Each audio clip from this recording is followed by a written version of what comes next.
Good morning and welcome to today's administrative meeting, the final meeting of 2018. We have about a dozen items this morning. No personnel announcements. Do any commissioners have any opening statements? Seeing none, and we do not have a consent agenda today, so why don't we jump into the administrative agenda, Madam Secretary? Would you like to do the minutes, Darcy? Oh, yeah, we do. Yeah, we do have minutes to approve from the December 12th meeting. Do I have a motion? Mr. Chairman, I'd move that we accept the administrative meeting minutes from the meeting of December 12th, 2018. Thank you. Is there a second? All in favor? The motion to approve the minutes are approved. Moving to the administrative agenda, the first item is Telex Inc., filed on September 13, 2018, an application for operating authority to provide facility-based and resold local exchange service in Maryland. Good morning, Chairman and Commissioners. Peter Wolson on behalf of staff. Pursuant to Public Utilities Articles Sections 2112, 2113, and 8403, Telex has filed an application seeking operating authority to provide facilities-based and resold local exchange and interchange services to business customers. Telex has filed the access tariffs, but is not required to file a local exchange tariff, and it has requested the waivers for local exchange service providers. Staff has reviewed the application and determined that it meets all requirements to grant authorization as requested. Accordingly, the staff recommends the Commission grant the requested authority, grant the requested waivers, and accept the company's proposed access tariff for filing. Thank you, Mr. Wolson. Is there a representative here today from Telex? Seeing none, if parties can approach when your item is called. Do commissioners have any questions? Is there a motion? Yes, Mr. Chairman, I move we grant the company authority to provide facilities-based and resold local exchange telecommunication services in Maryland, accept the company's access tariff for filing, and direct the company to file clean copies of the tariff with an effective date of December 19th, 2018, and grant the company the requested COMAR waivers in Waiver Group C. Thank you. Is there a second? Second. All in favor? Aye. The motion is approved. The second item on the administrative agenda is Brookfield Renewable Energy Marketing, U.S. LLC, DBA Brookfield Renewable, filed on September 19, 2018, an application for a license to supply electricity or electric generation services in the state of Maryland. Good morning, Mr. Chairman, Commissioners. Lloyd Spivak for the Commission staff. This is the electricity supplier license application of Brookfield Renewable Energy Marketing, LLC, doing business as Brookfield Renewable. Brookfield seeks to provide electricity supply service to commercial and industrial customers in BGE's service territory.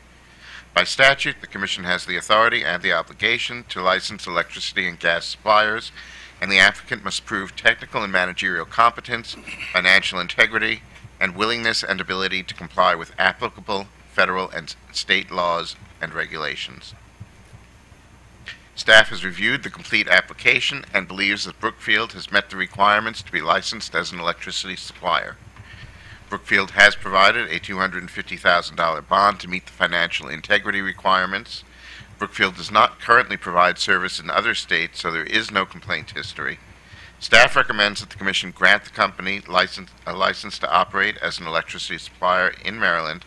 Staff further recommends that the Commission direct the company to notify the Commission within 30 days of any changes to the information upon which the Commission relied in granting the license. Thank you, Mr. Spivak. Do commissioners have questions on this item? Commissioner O'Donnell. I wanted to ask staff, one, does this company's business model claim that they're marketing only renewable energies? I believe that's the case. They have several renewable facilities. So, and the title would certainly indicate that. I recall in years past complaints, both in the media and in the legislature when I was down there, that these companies weren't always necessarily selling renewables. They were claiming to sell renewables. How do we kind of know that they're actually selling renewable energy? Well, about the best we have is if a company is marketing their sales as being renewable, they have an obligation to file a a marketed renewable sales report with the commission, but it is an affidavit saying that they're doing it, but, Well, at least, and additionally, we also require them to file an emission disclosure form. okay, well, at least there is some attempt to keep them, not that, I'm not implying that they're not, but I just recall previous complaints about some of these companies claiming to sell renewables when they really weren't. So, kind of like food companies selling healthy food when it's really not, so. Okay, thank you, I appreciate that. Now, that is a good point, Commissioner O'Donnell. I often receive solicitations in the mail that it'll be 5% renewable power or organic produce. You don't know what fertilizers they're using. Thank you. Other questions? Is there a motion? Mr. Chairman, I move the commission grant the company a license to operate as an electricity supplier in Maryland for the customer classes and service territories applied for and recommended by staff, and direct the company to file notice with the commission within 30 days of any changes to the information in the application. Thank you. Is there a second? Second? All in favor? Aye. The motion is approved. Thank you, Commissioner. Item number 3 is People's Power Choice, Inc., filed on October 3, 2018, an application for a license to supply electricity or electric generation services in the state of Maryland. Peter Wilson, again for staff. Pursuant to Public Utilities Article 7507, People's Power Choice has filed an application for a license to operate as a broker of electricity, serving only commercial and industrial class customers in all Maryland service territories. Staff has reviewed the application and determined that the company meets all requirements to grant authorization as an electricity broker as requested. People's Power currently does business in New Hampshire and has no open customer complaints. The company has submitted the bond required by COMAR Section 20.51. Staff has reviewed its training and marketing materials and website and finds them satisfactory. For these reasons, staff recommends the Commission grant People's Power Choice, Inc. a license to operate as an electricity broker as requested, and direct the company to notify the Commission within 30 days of any changes to the information in its application. Thank you, Mr. Wilson. Do commissioners have questions on item E3? Seeing none, is there a motion? Yes, Mr. Chairman. For item number 3, I'd move that we grant the company license to operate as an electricity supplier in Maryland, limited to broker services for the customer classes and service territories applied for and recommended by staff, and direct the company to file notice with the Commission within 30 days of any changes to the information in the application. Thank you. Is there a second? Second. All in favor? Aye. The motion is approved. We will call items 4 and 5 together. Item 4 is Baltimore Gas and Electric Company, filed on November 16, 2018. Supplement 623 to POC Maryland E-6, Rider 2, Electric Efficiency Charge, Rider 15, Demand Response Service Charge, and Rider 26, Peak Time Rebate Charge. Item 5 is Baltimore Gas and Electric Company, filed on November 16, 2018. Revised tariff pages, Supplement 450 to POC Maryland G-9, Rider 1, Gas Efficiency Charge. Good morning, Mr. Chairman, Commissioners. Kenneth Albert on behalf of staff. Item 4 addresses BG's revision to its Empower surcharge on its customers' electric bills. These would affect billings as of effective January 2019. Staff's determined that BG has calculated the surcharges correctly. Looking at the 3 surcharges in aggregate, the total monthly bill impact on a residential customer with monthly usage of 1,000 kilowatt hours is an increase is $7.37. BG notes in its filing that if you look at typical usage of 925 kilowatt hours a month, the bill impact is $6.81. Staff recommends the Commission accept for filing the revision to the electricity-related Empower surcharges. Now, turning to gas, item number 5, this is a revision of the Empower line item on customer gas bills by revising the gas efficiency charge, effective with January 2019 billings. The charge recovers the cost of gas conservation programs administered by BGE. The proposed rate for residential gas customers is 3.97 cents per therm in 2019, which is lower than the 4.69 cents per therm surcharge in 2018. As a result, the average bill impact for a customer with 57 therms per month of usage will decrease by 41 cents, from $2.67 to $2.26. Staff recommends that the Commission accept for filing BG's revision to the gas and power surcharges. Thank you, Mr. Albert. Office of People's Counsel. Before we go to Office of People's Counsel, Mr. Chairman, can I ask Mr. Albert to repeat something that he said? Please. I apologize, Mr. Albert. I was distracted by reading something for a moment. Could you repeat what you said about the electricity customers' average billing impact? And staff usually uses a 1,000 kilowatt hour just for an apples to apples across the utilities on this. So in our buck sheet, we pointed out a $7.37 charge for the customer with 1,000 kilowatt hours. And just by contrast, the BGE refers to a 925 kilowatt hour as the typical usage and reports a bill impact of $6.81. So over time, what have the average electricity customers numbers done over time? I mean, I know staff uses 1,000, and I saw that in here, and I wanted to specifically question that. Over time, how can I tell if the average usage is going down over time under Empower and other efforts in the state of Maryland? Good morning, Mr. Chairman, Commissioners. Dan Hurley on behalf of staff. Yes, Commissioner O'Donnell, so kind of the little history of the 1,000 kWh monthly bill impact. In around 2010, for BG, Pepco, and Delmarva, that was pretty accurate. About 1,000 was the accurate number.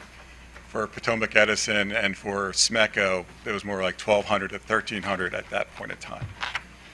Reviewing some of our 10-year plan filings and some of the other rate case filings, we do know that, and BG included 925 as their average monthly use.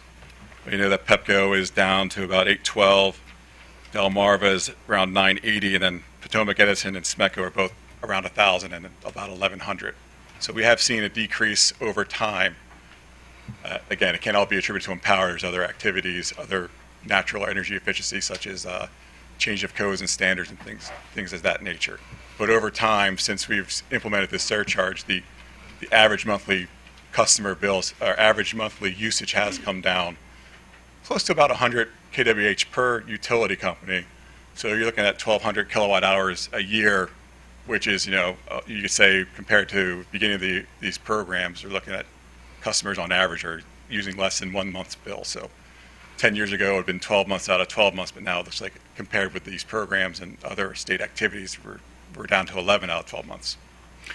Yeah, I mean, we use the average electricity users number for a lot of different things. We kind of benchmark it in rate cases when we're looking at bill impact, and when we send out our public communications on our decisions, we typically use that number. And I'm trying to understand the relationship between the staff's 1,000, which is in all these, for electricity, and how that interacts with the other numbers that we use for average usage. Right. It's kind of been standard for our analysis since 2010, and then the 1,000 kWh makes the math pretty easy. You're just moving the decimal point over 3 points, and you can kind of compare across the utilities. Okay. And we always, my understanding is we say that that's kind of the fulcrum point in terms of usage for volumetric charges, and less usage than that will so if you decrease if you use less than 1,000, you're going to have a lower bill impact. If you use more than 1,000, you're going to have a higher bill impact. But does the actual number matter? Does if it's 935 or 1,000? It's an average, and I've heard over the years, who's the average customer? I use probably 1,200 to 1,300 on average, and someone might use 500 on average. Okay. So I mean, so staff intends to use the 1,000 number then going forward, just for convention. I think it's just for easier math, but we could add like a 500, 1,000 to 1,500. Yeah. I don't have a thought on that. I'm truly trying to understand this. Okay. Thank you very much. I appreciate that. Mr. Raker. Yes. Mr. Chairman, Commissioners, good morning. Mikhail Raker on behalf of the Office of People's Counsel. We don't have any objections to the company's proposed changes, but I'm happy to answer any questions. Thank you. Mr. Raker, are you on record for all the remaining Empower items today? I am, Mr. Chairman. Okay, so we don't need to have you pop up and down, but we appreciate your being here and being available for questions. Of course. I don't see the utility at the stand, so I'm assuming that Baltimore Gas does not have anything to add here. Are there any additional questions from the bench? Does the utility have an appearance? Hi, Commissioners. Christy Ravenel on behalf of Baltimore Gas and Electric. I have some members of BGE here if there are any questions, but we don't have anything to add. Great, thank you. Thank you. Is there a motion? Yes, Mr. Chairman, with respect to item number 4, I move we accept the tariff revisions for filing effective January 1st, 2019.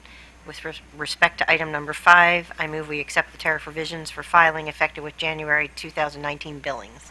Thank you. Is there a second? Second. All in favor? Aye. The two motions for the two items are approved.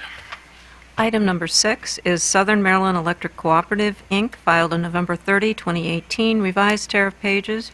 The company proposes to revise its rider EMC, rider DR-R, GSND, GSD, and its rider DR-GSD LP.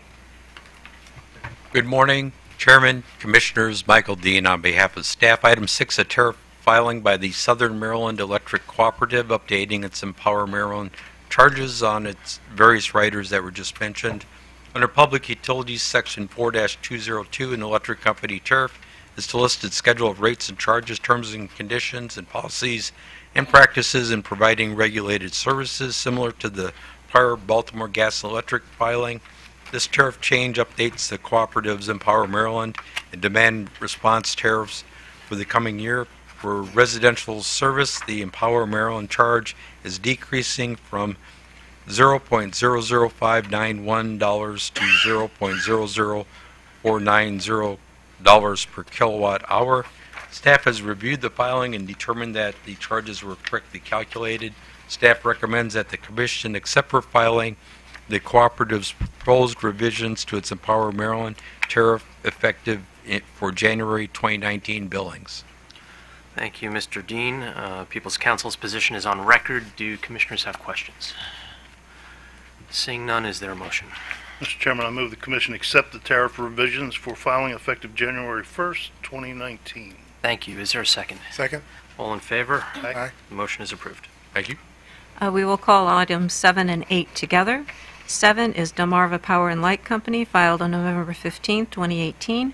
Revised tariff pages. The company proposes to update its rider E-MD and Power MD charge effective billing month of January 2019.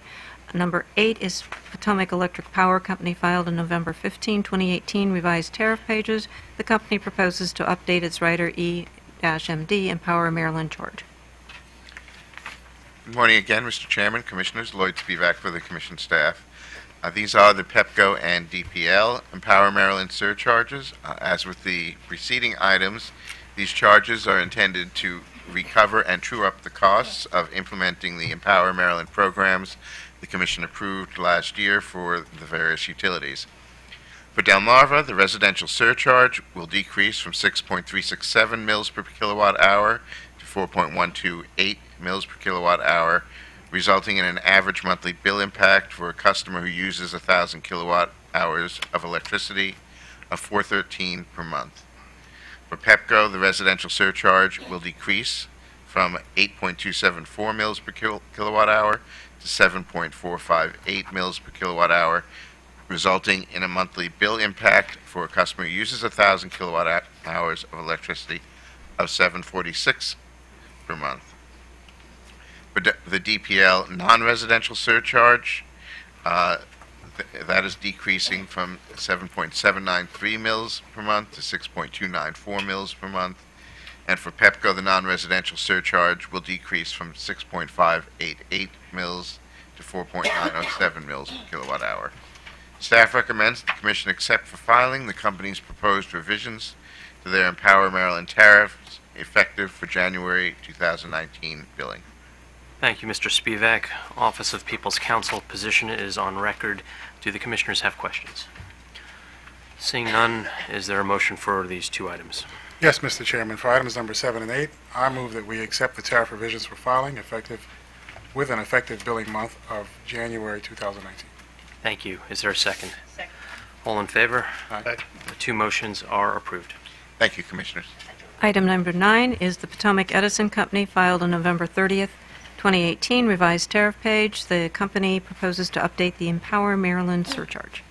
Michael Dean again on behalf of staff. Item 9 is a tariff filing by the Potomac Edison Company updating its Empower Maryland's charges on Rider E-MD. Similar to the prior items, the company is updating its Empower Maryland charge for the coming year. Staff has reviewed the filing and determined that the charges were correctly calculated. The residential charge is decreasing from $0.00693 to $0.00582 per kilowatt hour. Staff recommends that the Commission accept for filing the company's proposed revisions to its tariff effective January 1, 2019.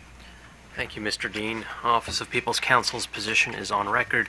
Do the Commissioners have questions? Seeing none, is there a motion?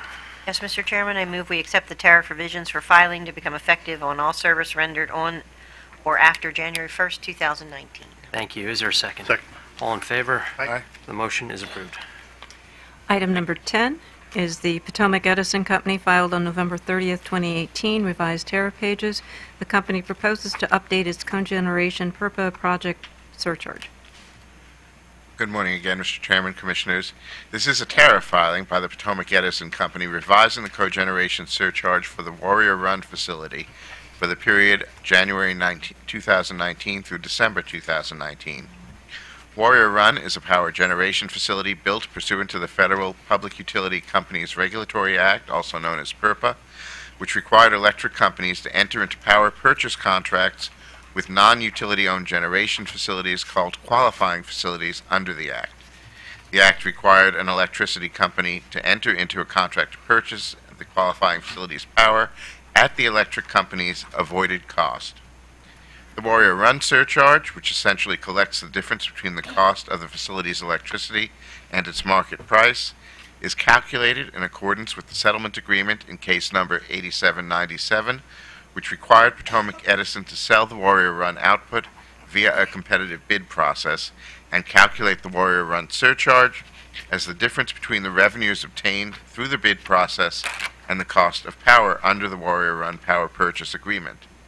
Through the end of October, the Warrior Run surcharge has collected approximately $1.7 billion from Potomac Edison ratepayers.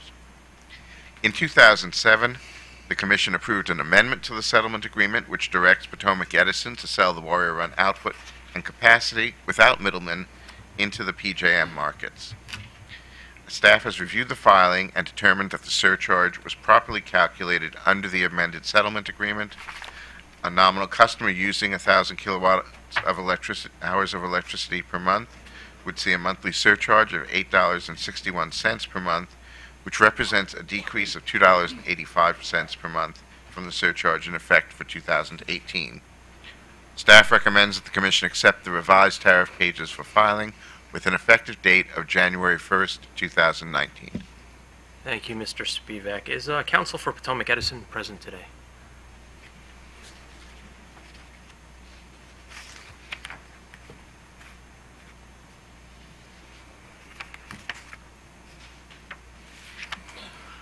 Good morning, Mr. Trout.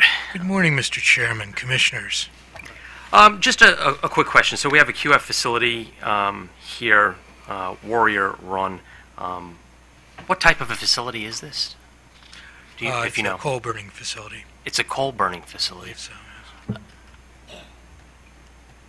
How does it qualify to have QF status if it's a coal facility? it would have qualified under the rules as they applied back in the late 1990s. Okay, so it was grandfathered in? Okay. Yeah. Do you know the output of Warrior Run? Not off the top of my head, no, Okay. Mr. Chairman. I believe it's roughly 180 megawatts. I would see That it. sounds right. Okay. Thank you, Lloyd. Mr. Spivak, isn't the cap for PURPA facilities 80 megawatts? I don't recall that particular number, but again, I think that may go back to the rules of the that were in effect back then. Also, the qualifying aspect of the qualifying facility is the cogeneration. there's an on-site steam load. Okay, so it's co-located. That's how it gets under PURPA, because usually it's some sort of renewable generating resource. All right, so it's co-located with an industrial facility of some That's sort? correct. Yes. Thank you. I was just curious. I didn't have any issue with the calculation of the surcharge here. Do commissioners have questions of council or staff? Commissioner O'Donnell.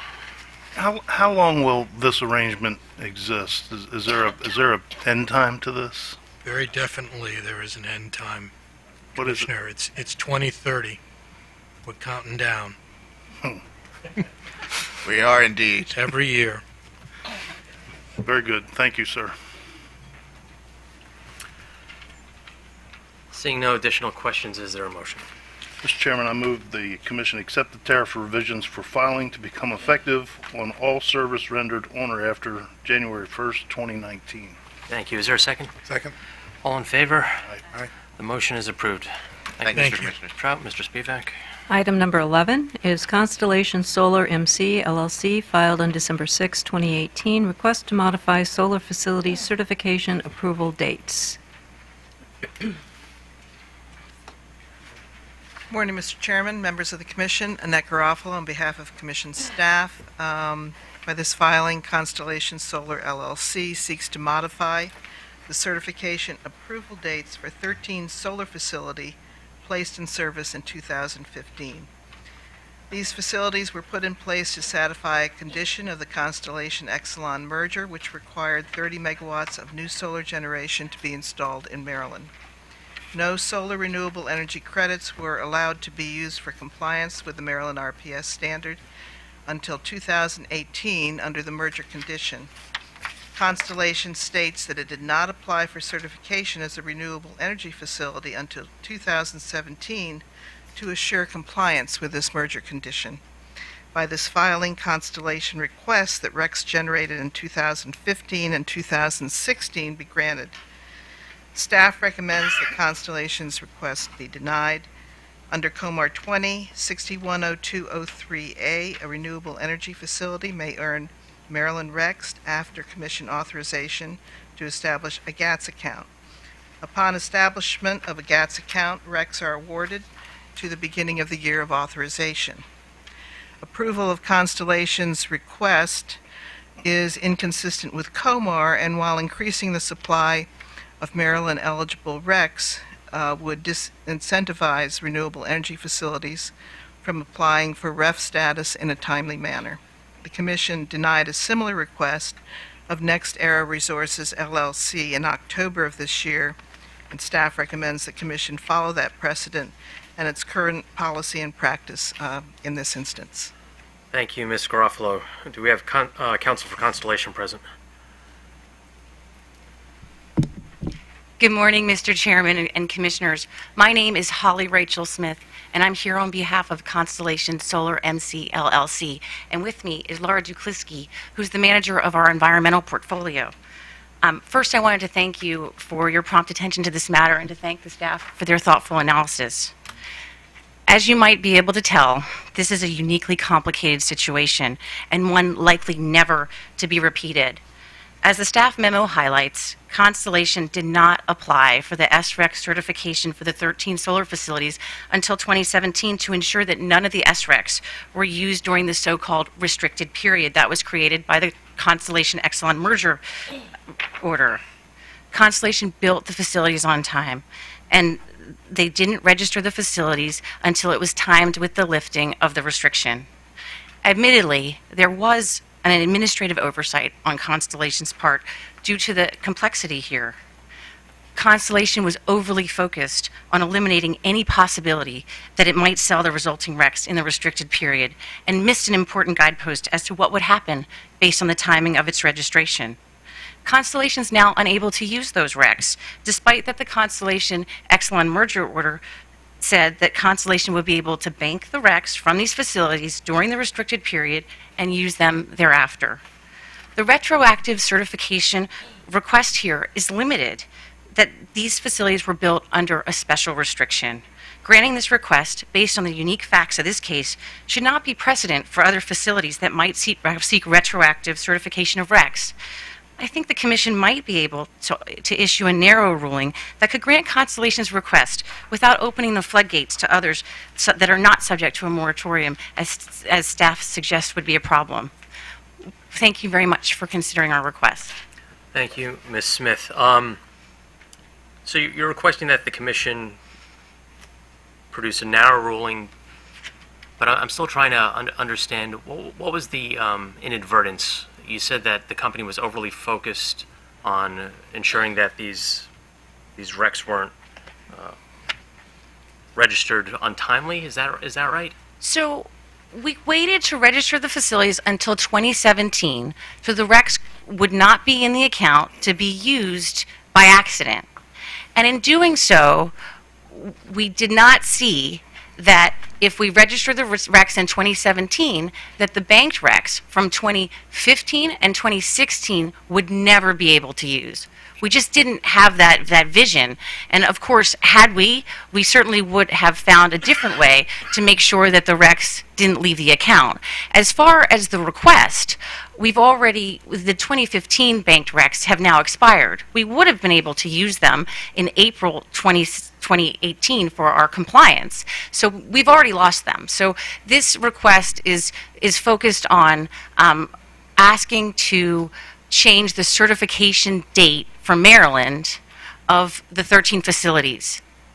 So the company recognizes, though, that it could have registered the RECs earlier. Hindsight is 2020. We did look into the GATS requirements to make sure that we could get retroactive treatment of the RECs, but at the time we didn't see that we could only get that if Maryland permitted it. Staff acknowledge that we have precedent where we have not been adjusting the eligibility start date, and they cited a case that we recently had regarding from NextEra Energy Resources. How do you respond to the fact that we have precedent on the books now? Well, as I mentioned, this case is very unique because, Constellation made its decision to register the facilities, or the timing of the decision, based on this unique restriction that's tied to the Exelon merger order. And of course, that's a very unique situation that is never likely to reoccur. Thank you. Commissioners. Commissioner O'Donnell. Just on that point, have you reviewed the NextEra decision that came out in October? I have reviewed the NextEra decision. I believe the decision is just a one-line denial, but the staff memo looks very similar to the staff memo here, and it focuses on COMAR. I guess it would be 2061-0203A as the reason for the denial. And so, but do you maintain that their application, your application, is very unique from their application?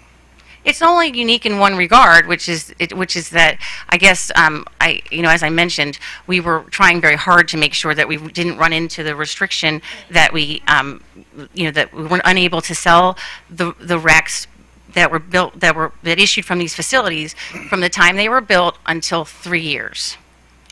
Yeah, what I'm trying to ask you is, how can I look at your case in a different light than I looked at the case I just decided 2 months ago?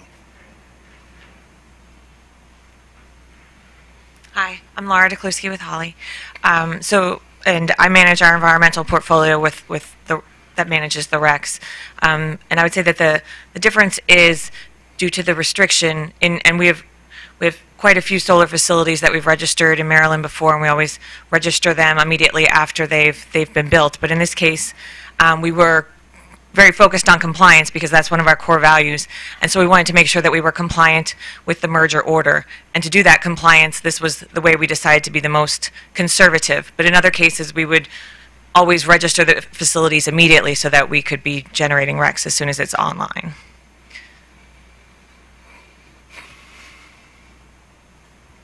Thank you. Commissioner Herman? So really, this is just paperwork then?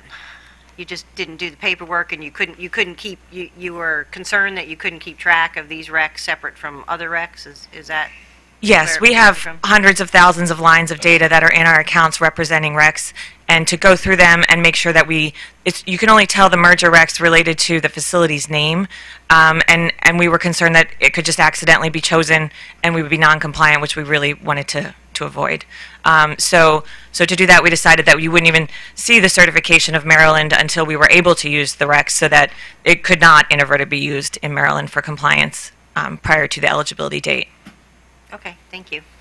Commissioner Linton. Thank you, Mr. Chairman. On page 109 of the order approving the merger, there's the language that we're discussing here regarding market power mitigation. That's where it's referenced.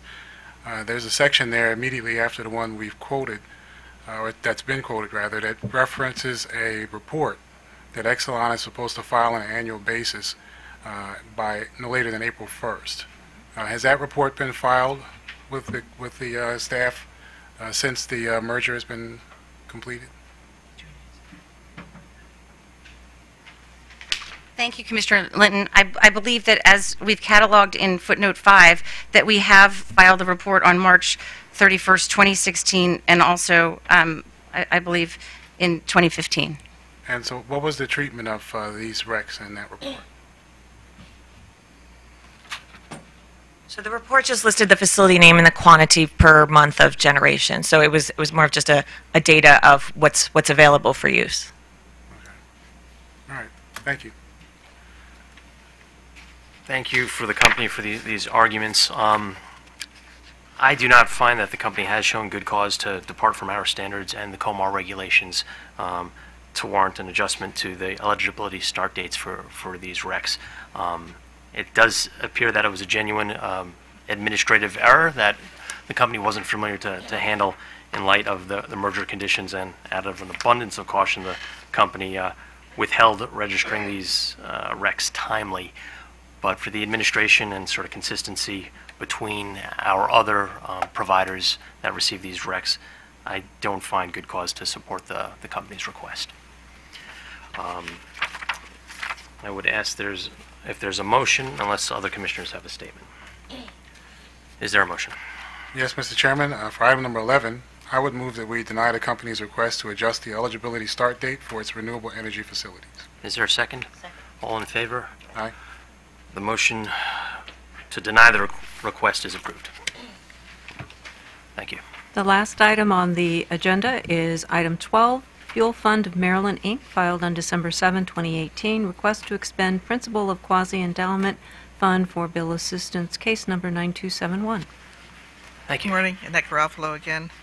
As a result of the merger of Exelon Corporation and Constellation Energy Group, a consumer investment fund was created, and pursuant to Fuel Fund's application, the Commission awarded the Fuel Fund $14.87 million in funds.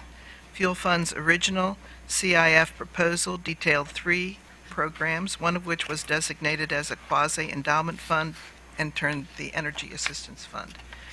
The QEF was designed as a dedicated private fund for energy assistance that would continue to provide funding long after the expiration of the SIF. The Commission stipulated that SIF monies may only be used for program elements contained within the proposal submitted to the Commission as modified by any subsequent Commission order. As recently as January 17, 2017, the Commission reminded Fuel Fund of the requirement to expend only interest on the QEF. This reminder was consistent not only with the Commission's previous orders, but also with various QEF management practices detailed by the Fuel Fund itself in its original proposal. These practices are detailed in staff's comments, and based on these practices, Fuel Fund forecasts that the QEF balance could be maintained over a 15-year period without additional private gifts.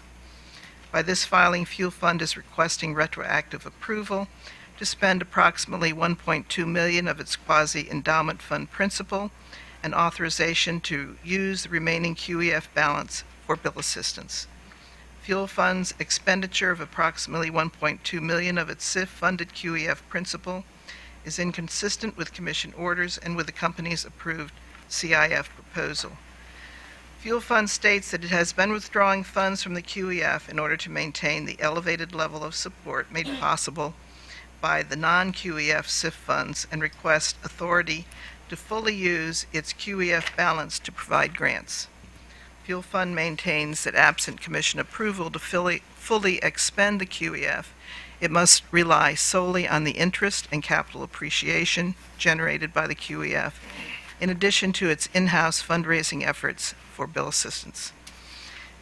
In staff's view, this result is perfectly in line with the original intent of the QEF. Expending the QEF funds is a short-term solution to a long-term problem. Maintaining the QEF should provide a more sustainable long-term funding stream for Fuel Fund, and thereby greater benefits to customers than utilizing the funds over the next several. In fact, it could be as little as 2 years. Staff conducted a review of Fuel Fund's withdrawals from the QEF after the fund went below $5 million. Staff has requested relevant information to demonstrate the purpose and use of the withdrawals below the $5 million floor as set by the Commission. However, to date, the Fuel Fund has been unable to conclusively demonstrate how the funds were used, and Mr. Valcarengi can discuss that and Fuel Fund's responsive comments if you wish. Historically, the Commission has relied on the use of third-party audits to validate SIF spending. Accordingly, staff recommends the Commission direct the SIF auditor to review the expenditures at issue, assuming there are enough funds remaining in the existing audit contract. If insufficient funds are available for the SIF auditor to conduct the review, the Commission should direct the Fuel Fund to issue an RFP for the purpose of evaluating the withdrawals from the QEF below the $5 million floor. Thank you, Ms. Garofalo. We'll wait to hear what the Fuel Fund says, and then perhaps we'll have Mr. Valcarengi respond to that. Before I call the Fuel Fund up, though, I'd like to have any other interested parties who wish to speak. Are there any in the room today? Yes, please approach, identify yourself. Hi, Mr. Chairman and Commissioners. My name is Ann Brinker, and I'm here on behalf of Community Action Council of Howard County. Thank you, Ms. Brinker. I see that you've submitted comments in the docket. I have unique ones to make it a little more interesting, but the same point is probably there. Our nonprofit is the designated anti-poverty agency in Howard County. We provide services to low-income households to stop crisis and to move them to self-sufficiency. Our anti-poverty programming includes Maryland State Office of Home Energy Programs as well as the Fuel Fund assistance. As a local administering agency responding to people in crisis coming to our lobbies each day, we prioritize a holistic approach to engaging households. We use an integrated approach to make sure that we're wrapping around all services for which a household may be eligible for.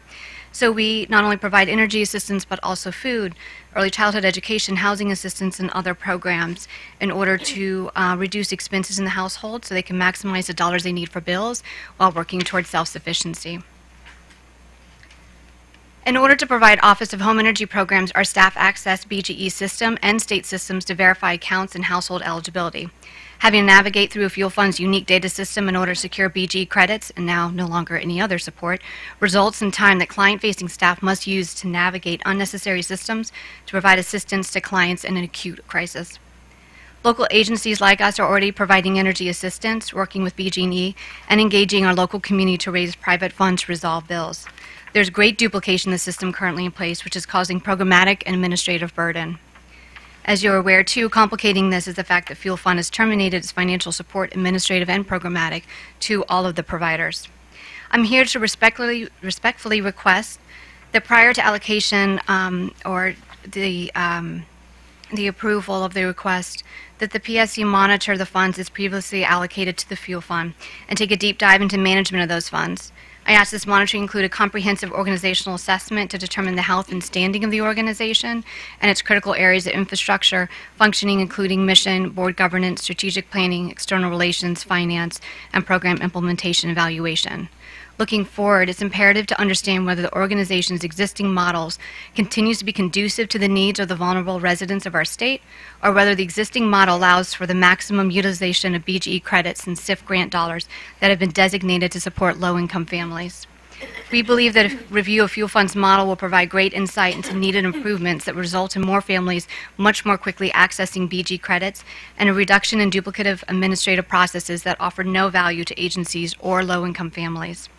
This review will also highlight programs such as Fuel Fund's Watt Watchers program, which is a phenomenal example of successful programming that does fill needed and open gaps in our community. I hope that the PSC receives input from other local providers who've lent support to directly to families that are seeking assistance. With all BG credits and valuable SIF grant dollars only accessible through one organization, the model used and the way local partners are engaged is critical to whether Fuel Fund is removing barriers or adding barriers to connecting resources to low-income households that are facing acute crisis. And Community Action Council is not alone in wanting access to BG credits and SIF funds for energy assistance opened to the local agencies so we can respond to those individuals that are sitting into our lobbies today on this cold day.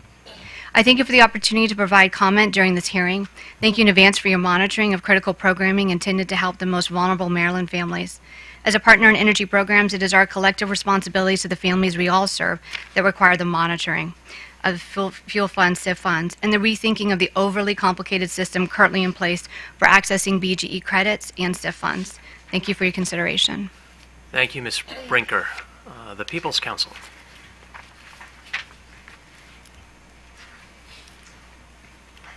Thank you, Commissioner. Good morning, Commissioner, members of the Commission. Paula Carmody, People's Council. I'm here on behalf of the Office of People's Council.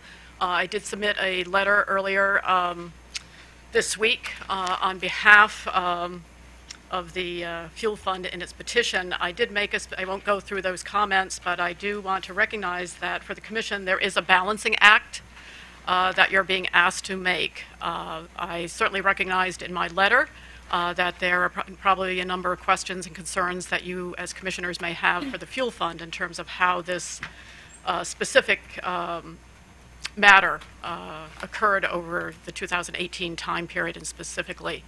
But I would ask you to take into account the important 40-year value that the Fuel Fund has provided to customers in the state of Maryland, in the central part of Maryland, and in particular that has gone through the 2018 time period.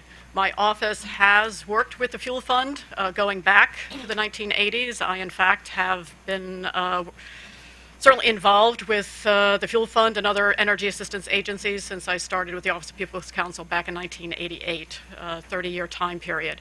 The reason I'm here is because I'm probably the one person in my agency, in addition to Cynthia Riley, the Director of Consumer Assistance, that has had a long-term relationship with the Fuel Fund, knowledge and experience with the Fuel Fund, with the energy assistance offices throughout the state, and the value that they have brought to the customers who are in need. This includes the customers that are served through the Office of Home Energy Programs and meet their income limitations, but also those customers who exceed those income limitations for those particular programs or do not meet the guidelines for arrearage assistance. Given the balancing act that I mentioned previously, the recommendation that I had made to the Commission for consideration is to take into account that we are basically at the start of a winter, and I hate to say it, the word polar vortex unfortunately has shown up in a number of weather reports lately. It would be really, from our perspective, very important to maintain assistance from the Fuel Fund through this current winter, the 2019 time period, but require the Fuel Fund to submit reports. I had recommended reports coming in at March 15 and May 15. One, in part, to certainly address fiscal accountability issues, which I'm sure the Commission has some concern about how this actually kind of happened or occurred, but certainly by May 15 to provide a very specific and concrete strategy for sustainability of the Fuel Fund program going forward.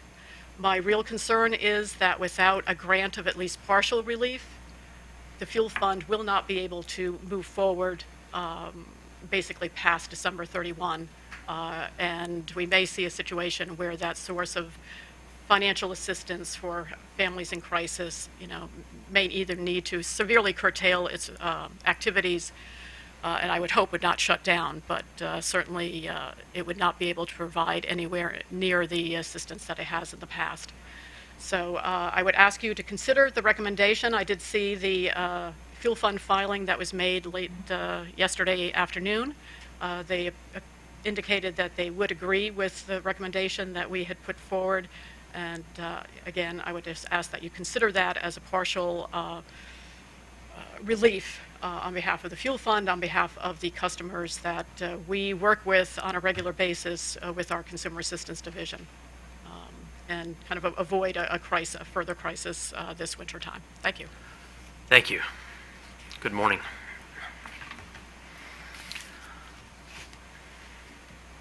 Good morning, Commissioner.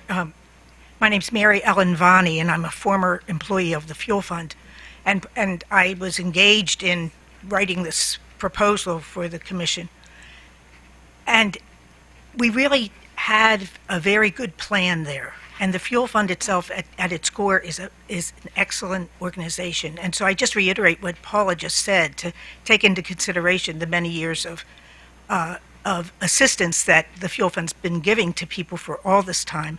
And if they need a crutch right now, I think that it would be helpful to help them get on track, because it's a great program. The CIF is a great program, and the Fuel Fund, as you heard, also does a lot more than just pay bills. And so I just implore you to keep in mind that they do have the ability to do this, and there are a lot of people who need them. Thank you, Ms. Vani. Thank you. Any other interested parties before we hear from the fund? Counsel for the Fuel Fund. Good morning, Mr. Chairman, Commissioners. Henry Seelau on behalf of Fuel Fund Maryland. I'm here to address the comments made by everybody before this, and I think I would start by saying I appreciate the comments from Mary Ellen Vani and the Office of People's Counsel in support of what we're doing. And as we indicated in our reply comments yesterday, we support what OPC's recommendation was, that we supplemented our filing. But specifically today, I would like to address some of the comments of the Commission. As I indicated in our reply yesterday, we're in agreement with their summary of what went forth, what happened before this. And we certainly agree that there was a violation of both the initial proposal, the orders of the Commission, and all that. I do want to emphasize, though, that it was unintentional. There's been interviews with all the board members, executive committee. Nobody was aware of it, and I'm not saying that we shouldn't have been aware of it, but this was unintentional. I do want to say that. That given, we're in violation, and we want to figure out how to move forward with this. Once this was discovered, then we immediately stopped giving out the fuel assistance, and we self-reported. So we're here to acknowledge that we've made a mistake and to figure out the best way to move forward. We had a number of conversations with staff and met with them, and then provided extensive detail. And the request was that we validate what we said in our initial comments. And to do so, we provided financial statements for fiscal year 12 through 18. We provided the monthly financials that were during the period when there was a tapping of the principal of the fund. We provided the general ledger that showed all of the withdrawals during that period of time that went out to bill assistance. We provided monthly statements from Brown Advisory, who maintains the QEF fund, that showed all of the withdrawals from that. And through that, we believe that we conclusively demonstrated that the funds withdrawn were used only for fuel assistance. And in fact, during that period of time, beginning in May through the through the most recent data we have, which was through November 26th of this year, we gave out $2,927,000 in fuel assistance credits. And during that period of time, we withdrew $2,650,000 from the QEF. And we've validated both of those numbers. I'd also like to correct the idea that, and this is something that I think we said in our remarks, and then I think it's been looked at a different way. We mentioned that the final withdrawal was needed after there was an awareness to cover payroll. And that is because of how the cash inflows go with the fund. I mean, in any business, there are peaks of revenues coming in and expenses going out. Our revenues come in this month. This is the big month for us. The expenses go out at the beginning of the heating season and increase, and then go higher even into the spring as there is the bills that are beyond due. So the 150 was to, as these flows go along, to cover expenses where we'd expended the money already and already given it out. But you can't take a moment in time and say, okay, this 150, where did that go? Was that what it was for? Now that 150 was into the general pool of operating funds. So that, and if you look at over a period of time, both the period of time we mentioned in our initial filing and this longer period of time that goes all the way back, we have clearly given out and conclusively demonstrated that those funds went to fuel assistance. I'd also like to say that the fuel fund today is a lot different than the fuel fund when the SIF program was initiated. And because of that, we feel that we're a much stronger and better organization. And I think some of this can be attested to. I'm accompanied today by 7 members of the board of the fuel fund, including the entire executive committee and 2 staff members. And so they're here to take any kind of, detailed questions you have and can speak to everything about this. But during the discussions, I think I've really learned what they've done with the SIF funds. It isn't just the fuel assistance grants. We've talked about the Watt Watchers, but it's also the programs that they've put in place. In terms of the Salesforce software we mentioned, very, well-known software that is used for this type of all kinds of project management applications. That was just not installing the software. That was, how does it work within the fuel fund? How is the staff trained to use it? How are they implementing it? And then with each of our partner agencies going out and working with them. So it's a lot different animal. In addition to that, they've started to look at, make adjustments to things like the new website that's on now, where it has additional ways to receive donor funds. It's a good contact for that. So we've used these CIF funds to really come into this era and be ready for the future. They're much more technologically savvy, and that's seen both in the systems we've implemented, as well as the people that are on the board now. The board has turned over, and we now have evolved to the point where we have people from finance, people from the energy industry, people from technology. We want to address these problems going forward, and the reason we want these funds are twofold. First of all, the fuel fund will survive. There's no doubt about that. Our concern is we want to be able to continue to give fuel assistance out, especially going to the heating season, at a higher level than we could if we were relying solely on donations. And the fact that we can rely solely on donations to continue what we're doing tells you we're not going down, and that we were using those funds to increase the donations. I mean, we've given out an average of over 9,000 grants a year. We want to continue, at a level that doesn't just have a step function down for the Marylanders who need this assistance. We think that during the period of time we're allowed to use these funds, we can, as well, through our efforts in getting the efficiencies and all, move ahead and get more donor funds, get more grants, and to help allow us to transition to a period of time when these funds are no longer available. If they aren't available, we will still survive. We'll still be able to provide the services to the partner agencies and all that, but we're not going to be able to provide the level of direct assistance that we'd like to. We also recognize the concerns of the Commission, which is why we agree with the kind of recommendations we have from OPC. The People's Council suggested that we come in with a strategic plan in May of this year, of 2019. We're in agreement with that. We're also in agreement with interim reporting to report what's there. We're also in agreement with having the CIF auditor, who is, it sounds like he was tasked, or he or she was tasked in the beginning to come in and do an audit. We're in agreement with that. We don't see a reason why suddenly we should be paying for that. This takes away additional funds that can go to fuel assistance. So I'd like to take questions from the commissioners, and also if there's an opportunity to bring other members of the board up to respond to any specific concerns and questions that you have. Thank you, Mr. Sullo. Obviously, this is a difficult situation, and this is an interesting position for the Commission to be in. The Maryland Fuel Fund is a nonprofit organization. It is not subject to the Commission's jurisdiction like a public utility is. However, the Commission does have oversight responsibility over the CIF funds, and the approval of the programs back in 2012, one of which was to create this quasi-endowment fund, the QEF.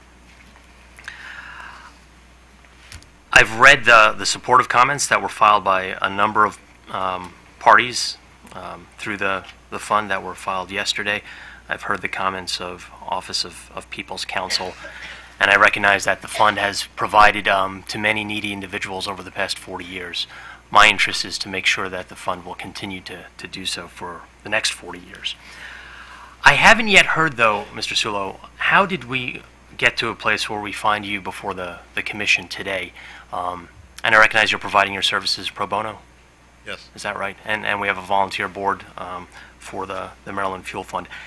How did we get to a situation where, through inadvertence, the fund began to dip into the corpus of the $5 million that was designed for this longer term fund to benefit the mission of the nonprofit?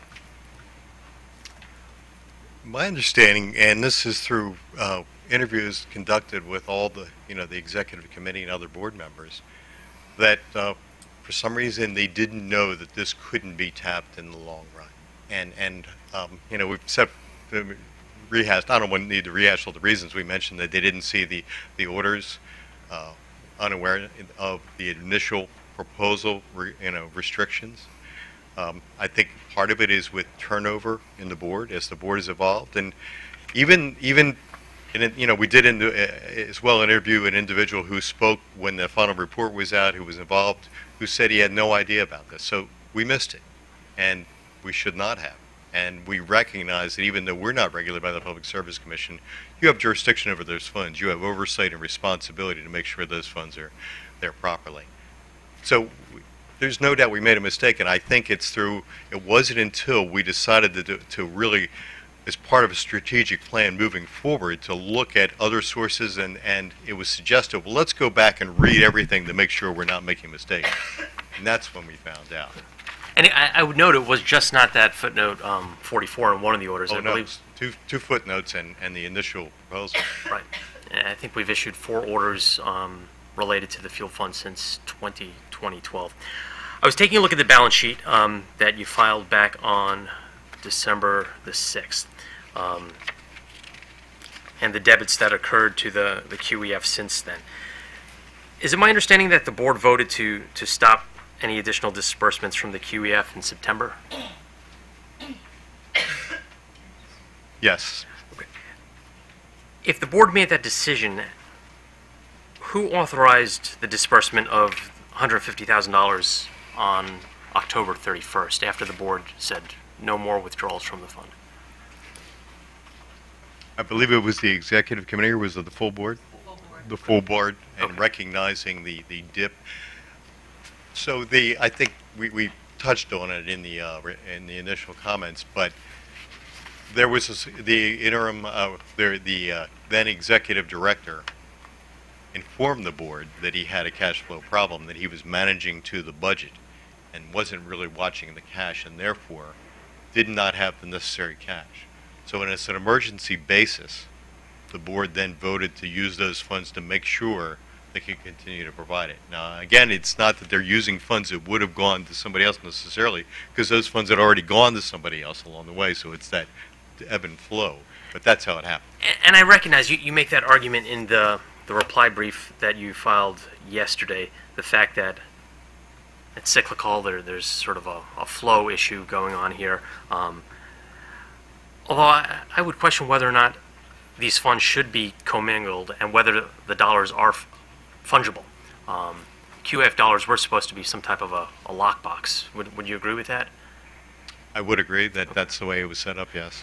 And the purpose of this $5 million is to, as I understand it, to provide a revenue stream for the nonprofit to continue its mission, hopefully in perpetuity. But taking a look at the balance sheet, if the corpus continues to be invaded, we went from almost $6 million on April 30th of 2017 to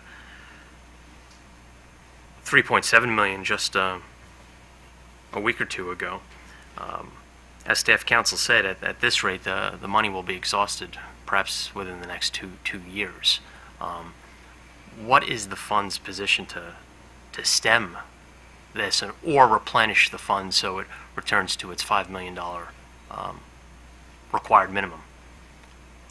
So the part of the strategic plan, and I should as well bring up the board to speak about this, but Yeah, would you like to introduce the board while you're there? certainly, Please. So, Jody, I'd like to introduce Jody Costa, who's the president of the board, and I'll let her introduce. Hello, the board Chairman, Commissioners.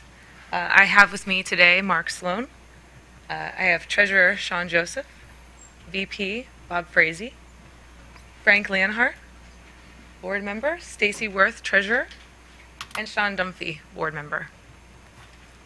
Get everybody. Thank you. Thank you. So, Mr. Sulo, the standing question is, is there a plan for the board or the fund to replenish the $5 million QEF? Or is that not the plan going forward? It's to honor the request pending before the commission and to continue to use these resources? We'd like to use these as a transition to the future. We recognize that we don't want to just drop back to a level of assistance where we are today without those funds. But the idea is to use those as a transition. Because we put in place, like for example, the Salesforce software became really fully implemented this year. And as a result of that, we were able to cut staff by 2 people devoted to that.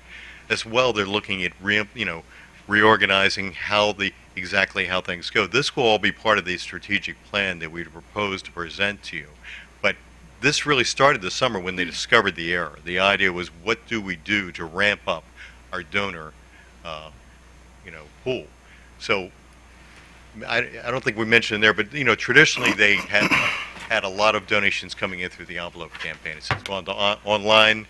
That's dropped off, and so there's steps making to re-energize that, including the website with the donor portal, and including the Ice House project they have to raise funds, and a number of other things. So I think the board is focused on recognizing that they need to raise more funds to be able to continue the level.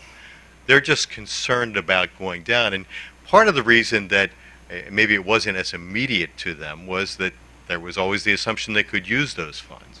So I think that's, now with that recognition, they want to put a plan in place to come back to you in May and say, here's some additional plans we have, here's the steps we've taken.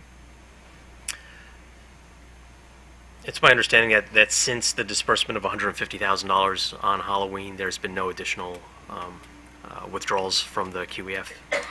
That's correct. Actually, it was that first column shows the balance that we can validate through the Brown Advisory Statement, and then subsequent that during November it was drawn. I have one more question for you, and then I'll open it up for the other commissioners. You stated a few minutes ago that the fund could rely solely on donations, and it's in good standing currently to continue to be a going concern. The PSC has a window only on with respect to the CIF and the QEF funds. How is the financial health of the Maryland Fuel Fund otherwise? Would it be in a position to repay the $1.3 million to return the fund back to 5? Well, certainly it depends on the time frame. But the right now, as they stand, without tapping any of the funds, they can continue giving out grants at a lower level. Any funds to replenish that QEF, of course, would diminish the amount of grants. So they're healthy to continue on. They're continuing to do the watchers. They're continuing to work with all the agencies to do this. So they've got a lot of stuff in place, and they're not going down. Our concern is not so much for the health of the fuel fund as it is for the health of the Maryland community that needs the fuel assistance. So we are prepared to go forward. Our position though is any move to replenish the funds is just directly taking it away from what we could be doing to give the grant assistance. I know, but I'm not just thinking about the needy this winter, but I'm thinking about the needy 10 years from now. That's a concern. I did hear from the Ms. Brinker a few minutes ago From what I heard from her, it sounded like the Maryland Fuel Fund was not making any additional assistance to needy individuals. Is that not true? It sounded like you just said that you're continuing to make payments. Since November, we have stopped making payments because we didn't want to tap those QEF funds. We have, and I think we lay out on there what we did with the applications in place or the applications that had already been processed and committing to those funds. BGE credits are continuing to go. In terms of what's happened with Howard County, I think she was specifically referring to it was a $22 fee that went to them as part of the processing that was stopped a couple years ago. I think, but in terms of now, where we are today, we have stopped giving out those additional grants. Additional grants, okay. But you are still making, assisting needy individuals with other funds. I don't think we're giving out grants for today. Ms. Costa, can you Hello, clarify? Jody, Thank yes, you. Jody Costa. I would like to expand the concept of bill assistance. So to clarify, there are bill assistance grants that are made to vulnerable Marylanders, but there's also the process of delivering assistance. That process of delivering assistance involves processing clients. It involves having clients have access to other opportunities for funding, to other matching credit opportunities, and being a guidepost for that delivery and that service of assistance. There's also Watt Watchers programming, energy coach programs that we have. These types of, in the delivery and the service of individuals, are continuing. The ability to deliver a grant on top of that is what we have paused since November 16th. And again, where we expect to return to that is as donations have now come back into our now heavy development season, we anticipate returning to a model where we can deliver grants on top of the delivery of the service of bill assistance and really what we call energy affordability solutions out to vulnerable Marylanders. Thank you, that was helpful. So you're continuing to provide bill assistance, but these additional supplemental grants are no longer being processed. Correct. As of now, that is paused from November 16th. And then you saw in our filing the plan that we took place and that the information that we shared with all of the agencies in order for them to understand the plan as of today until we could get an audience with you. Thank you very much. Thank you. Commissioner O'Donnell. Mr. Chairman, if I may, just one more comment.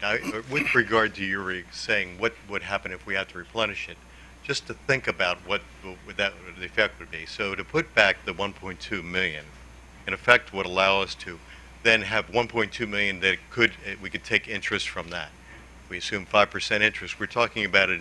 That would, in the long run, mean we'd be able to draw down an additional $60,000 a year.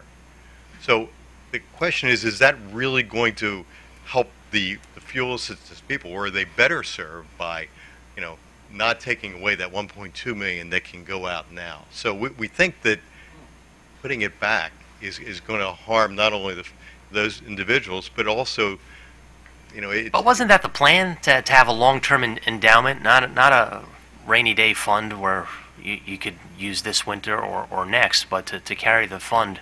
The original plan was we'd ask for 10 million, as a matter of fact, and the original plan talked about drawing it down to as much as 15%, which would have been 1.5 million.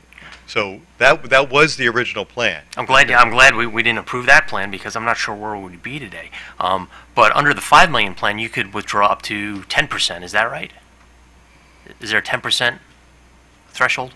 So that would be $500,000. Yes. Okay. If it was, yeah. Okay. I was just referring to our proposal. Right. I understand. Thank you. Commissioner O'Donnell. Thank you. So, Mr. Sulau, why did the board decide to stop making expenditures out of the QEF in September? Because it found out that they shouldn't have been making the expenditures from the QEF. And yet they came back in October and did it again anyway, once they found out? And you tell me it's inadvertent. I'm finding those two things contradictory. Well, October was that emergency need to fill because they were, they were not watching the cash flow like they should have been. I understand the cash flow argument, but once you found out you were doing something you shouldn't have been doing per our orders, why did you come back and do it again anyway? Like, that sounds contemptuous to me. It was by no means contemptuous. Mr. Commissioner, the idea was they wanted to, they were faced with suddenly realizing they had this cash shortage. Shouldn't have happened. I get that, and I get the good work that you do. And I was in the legislature for 22 years, and I know what you do. That's not an issue here. The issue is the integrity of the orders of this commission and our responsibility to oversee funds that are the ratepayers of the state of Maryland. These are not Fuel Fund of Maryland funds. That's why we're here today. And yet we issued an order saying don't spend this corpus, and you apparently inadvertently did it anyway. And then once you realized you did it, you came back and spent more. Did it again. That had to be intentional because you already knew. You said you knew in September. There's no doubt that the 150 was intentional, but think about what the choices were at that point. They were in this huge cash crunch. So how about make a filing at the commission? What it enabled us to do was to continue to service the credits for everybody else. Now, you're right. The filing, it took, I think there was an awareness. Here's where we are. They didn't have counsel, never had counsel along the line. They then I do appreciate that. No, I would like, maybe Jody can speak to more what happened between. Commissioner, you are absolutely right. As soon as the board discovered the footnotes through the process of a very intentional and deep dive strategic process with our interim director, we made a motion to cease pulling additional funds from the QEF. That intentional act, we thought, would give us time in order to produce a filing for you that would be sufficient in order to make the right proposal and to be able to move forward in the best interests of all the Marylanders here who rely on us. That did not happen. So the board was faced suddenly in November with a very, a no-win choice. We either did not make, could not continue, or we intentionally drew again from the QEF in order to continue our work here in Maryland and to be able to get in front of you in an audience today to address your concerns, to tell you that we understand this is regulated money and that we want to be in compliance and we want to continue to use this in the best interest of all the Marylanders who rely on it. But this was, and I am happy to take accountability, this was in my mind, this was not the plan when the motion was passed in September. We did not realize and we did not know that we would be facing this choice in November. And when faced with the choice, we go back to how we make all the decisions that we make at the Fuel Fund, and that is, what are we doing to live our mission, and are we making decisions in the best interest of our clients? And at that moment, the board knew they needed to approve pulling additional funds in order to maintain our ability to deliver assistance to needy Marylanders. It was not ideal. I appreciate that. I appreciate that explanation, but I have to tell you, once you knew, and then you did it willfully, I don't have a great deal of confidence it's not going to continue.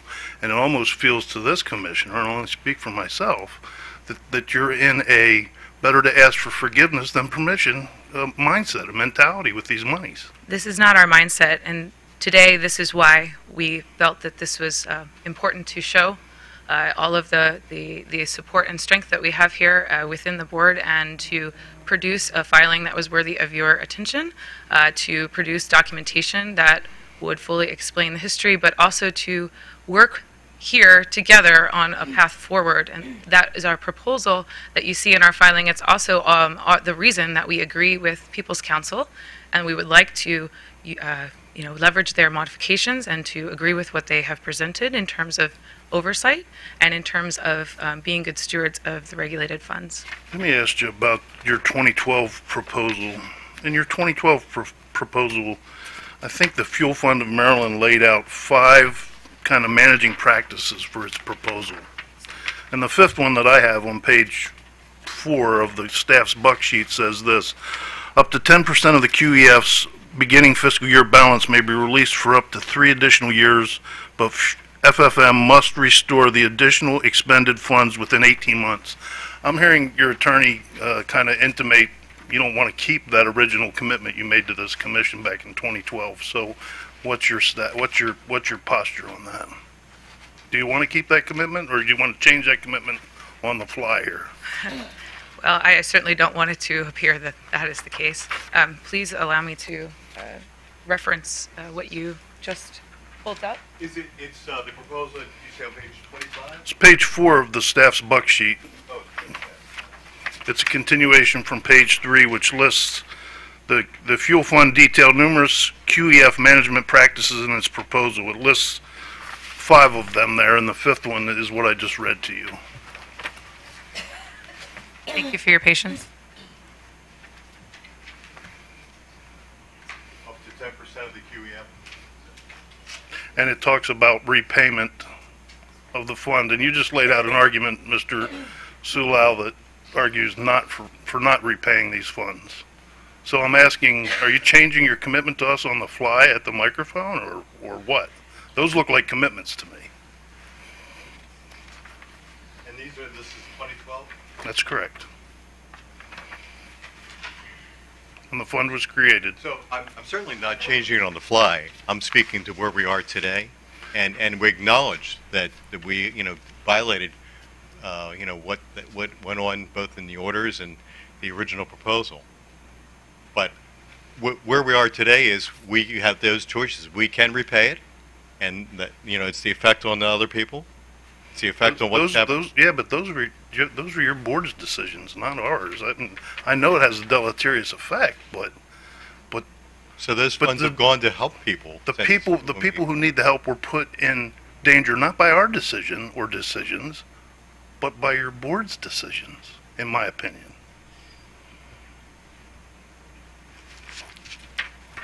So are those commitments still commitments for that fund, or are you changing them?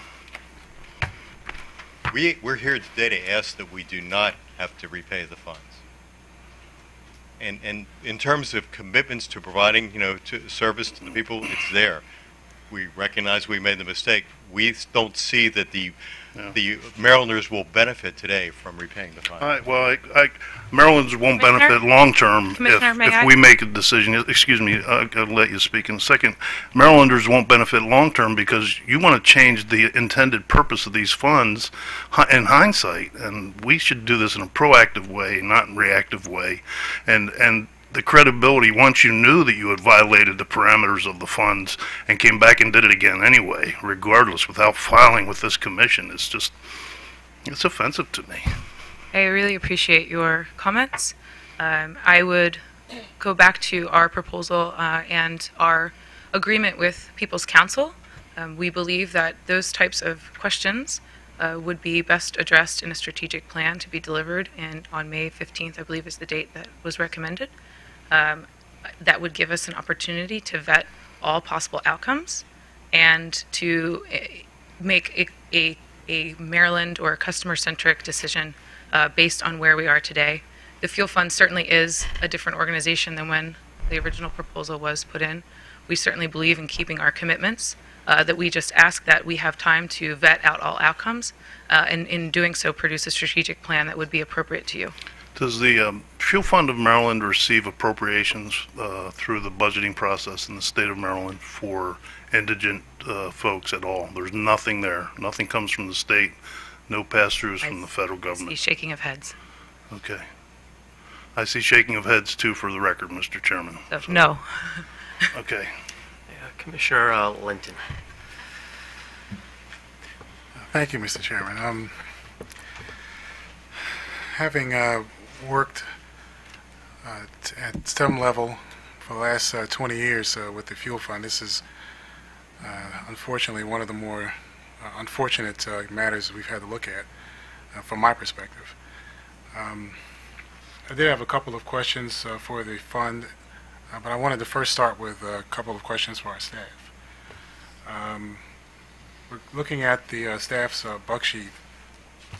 I'm looking at page 6. Excuse me, I'm sorry. I didn't want to start there. I'm sorry, I wanted to start on page 3 of your buck sheet. Regarding the fuel fund's original proposal, could you help me to understand a little as to what the fuel fund was proposing as part of the CIF? We've heard a lot of talk today about the footnotes and some description about the original purpose of the CIF, excuse me, the QEF. So could you help us to understand exactly what it is that the fuel fund was proposing for the QEF? Yes, Dan Hurley on behalf of the Commission staff. So Fuel Fund filed for 3 separate programs in 2012 to apply for monies from the CAF program, including bill assistance, their educational component, and then the QEF endowment fund. The Commission granted full funding for the bill assistance and for the educational component, and granted $5 million for the QEF fund, which is the quasi-endowment fund, which was put in place to kind of, as my understanding from 2012 was the fuel fund kind of started from zero every year, and the QEF would give them the ability to maintain activities while their fundraising efforts continued during the time. Again, according to their filing, the QEF was supposed to last for 15 years, and the Commission granted the $5 million with that understanding. So there were other parties that also made proposals as well to obtain some of the CIF funds, and the Commission selected. Yes, we had, I believe, a total of 15 or 16 total grant awardees, including the MEA had several programs, the HCD had 2 programs, Baltimore City had 4 to 5 programs, and we had a Dundalk Housing Initiative program, and we had the Comprehensive Housing Assistance, Inc., which is CHI, and they helped provide loans for energy efficiency improvements. So moving on into, thank you for that. Moving on to page 6 of your, also on your buck sheet. One of the comments I was curious about in your buck sheets on the second, well, it's the first full paragraph, starts with the word grants for bill assistance ceased. Can you describe a little more what you mean when you say that, to your understanding, that the fuel fund is no longer providing grants, however, they're still processing applications? Right, so I think that was with our discussions with the fuel fund that was talked about earlier in this hearing, that they did stop their bill assistance from the QEF on November 16, 2018, but they were maintaining the application process, I think hoping for some kind of closure or commission order that might allow them to continue moving forward, and that they could keep processing the application, and if the commission granted them the waiver, and they could access these QEF funds, then they'd be able to process those applications fully with the assistance. Okay. And it also provided assistance from BGE grants. So we're facilitating the funds continuing to flow to the people in need. We're just not supplementing it with our funds. Okay, well, thank you, Sam. I do have some for the fuel fund. So following up along that same line, you're taking applications and making, I guess, using the parlance of the industry, commitments to pay, assuming that or hoping that you'll get approval from the Commission to spend the QEF funds for satisfying those commitments? Is that what this section means? Yeah, I'm going to ask somebody for more detail on the commitments that we've made. I think, there was talk about commitments that were made prior to stopping, but are there additional commitments? I don't believe there are additional commitments that we're making. If you give me just a second. So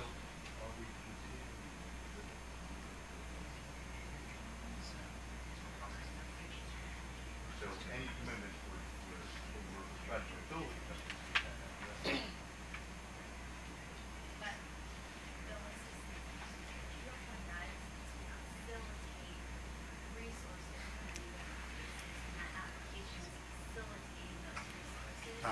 Ms. Carmody, I'm happy if it's you have the answer. People's Counsel, could you shed any light? If I may, I think there's a little bit of confusion about the processing of applications. And what has happened, basically over an extended period of time, the way the Fuel Fund has worked is to combine three elements. One are BG&E credits. Those are ratepayer funded.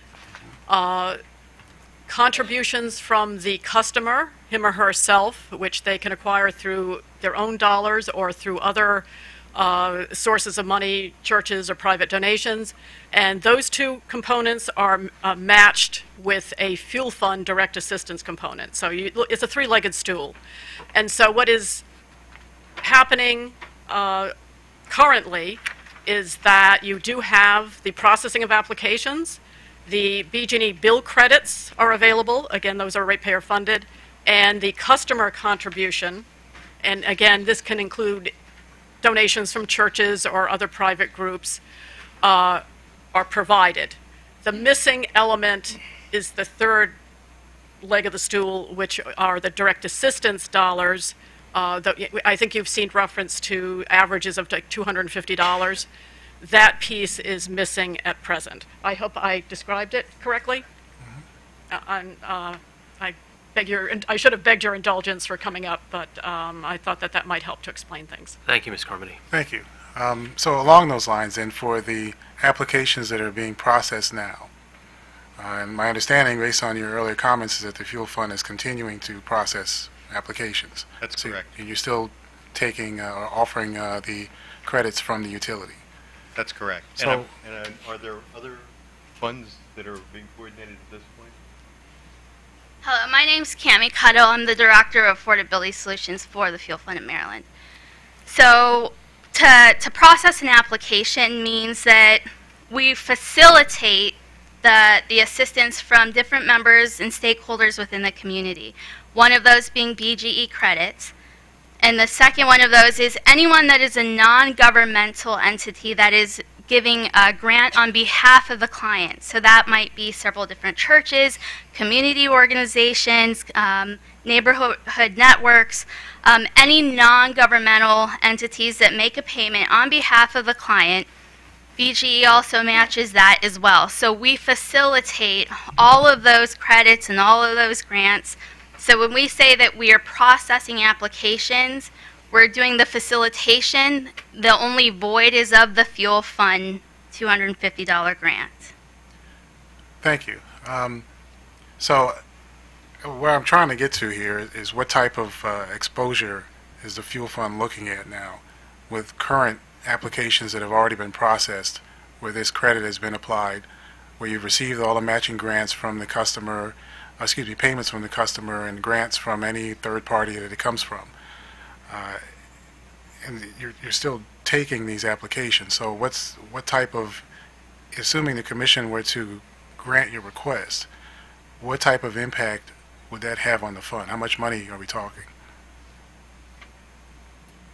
So going forward, I believe it depends about what access we have to the funds, what we could give. You know, I think the one side is the demand and the other side is the supply. So there's control here as to what the supply might be. Our average demand over a period of, over the last 5 years, it's been over 9,000 a year that have been processed. And, you know, it's starting to pick up now. In the first few months, you know, it's lower than on an average. Well, I guess my point is that there's some in the queue right now. So there's some that you've approved that you haven't given the $250 credits for because you didn't have the funds to do it. Because you said you're still taking applications. So those have been processed Right? with the BG credits, with community resources, void of the Fuel Fund dollar. Correct. So how much of the how many applications fall into that category, and how much Fuel Fund dollars that have not been paid yet are still outstanding? There isn't anything outstanding at this point. So they're able to be processed void of a Fuel Fund grant. So you're processing them without any commitment from the Fuel Fund? That's correct.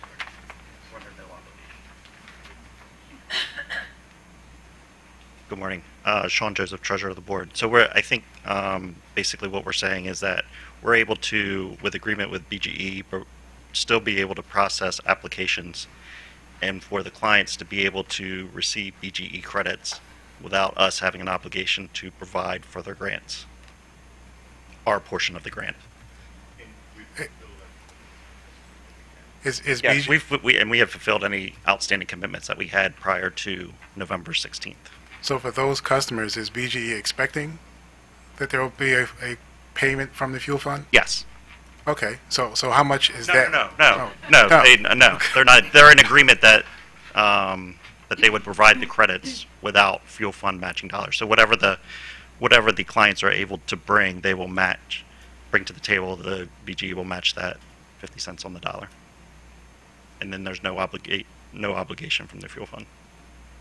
So then the fuel fund is simply taking the application and spending the BGE credits and not contributing the $250 Correct. for those customers. Yes, we're doing the processing.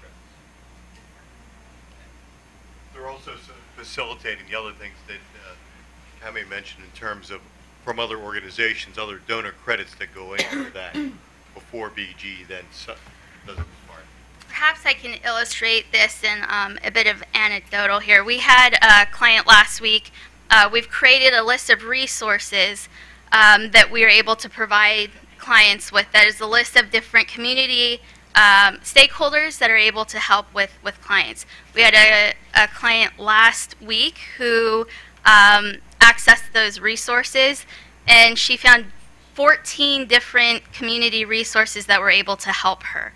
What we did as a fuel fund is that we pulled all of those 14 different resources and clumped them together to be able to give to BGE.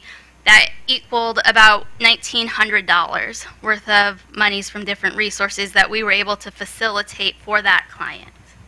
Okay, so that was the client's contribution towards the outstanding amount that she owed, or he or she owed? That she would have had to pay on her own, yes. That she paid on her own, correct. And so there was then a BGE credit that was matching to that, to a portion of it? She received some credit for, yes. Some credit from BGE? Yes, So there was no fuel fund financial contribution for that customer? that is correct. And the utility is not expecting a financial contribution regardless of the outcome of this proceeding? That is correct. All right. Thank you. That was the point I was trying to get to. So regardless of this proceeding, then you don't have a queue of customers that are waiting for fuel fund credits, where there'd need to be an immediate withdrawal from the fund to cover those. That is correct. All it does is it increases the amount that the client is responsible for paying. I'm sorry. What would increase the amount? Without a fuel fund contribution, what that does is the client then absorbs the amount that the fuel fund would be helping with. Right. So it increases the amount that the client that's already in critical danger needs. Okay. Mr. Chairman, Commissioners, just to put another point on that. So if you grant our request, that enables us to begin to provide the fuel fund assistance that we currently aren't providing at the rate of now approximately $250 per customer. So that allows us to come back into to the plate, community needs, and serve that need of the folks who need it so much.